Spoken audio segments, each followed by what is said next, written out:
கடந்த ஆண்டு மேற்கொள்ளப்பட்ட நடவடிக்கைகளில் 28,158 மில்லியன் ரூபாய் பெறுமதியான போதைப் பொருட்கள் மற்றும் போதை மாத்திரைகள் கைப்பற்றியுள்ளதாக கடற்படை தெரிவித்துள்ளது.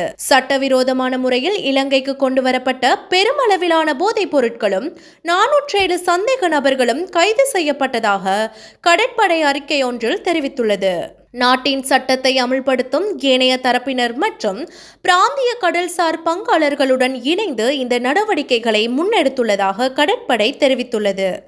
அதற்கமைய கடந்த வருடத்தில் 622 கிலோகிராமுக்கும் அதிக நிறையுடைய ஹெரோயின் கைப்பற்றப்பட்டுள்ளதாகவும் அவற்றின் மொத்த பெறுமதி 15,554 மில்லியன் ரூபாவுக்கும் அதிகம் எனவும் தெரிவிக்கப்பட்டுள்ளது. 11,508 மில்லியன் ரூபாய் பெறுமதியான ஐஸ் ரக போதைப் பொருள், 700 மில்லியன் ரூபாவுக்கு அதிக பெறுமதியான கேரள கஞ்சா, சுமார் 23 மில்லியன் ரூபாய் மதிப்புள்ள உள்ளூர் கஞ்சா மற்றும் 373 மில்லியன் ரூபாவுக்கும் அதிகமான பெறுமதியுடைய போதை மாத்திரைகள் என்பன கடற்படையினரால் கைப்பற்றப்பட்டுள்ளமை குறிப்பிடத்தக்கது.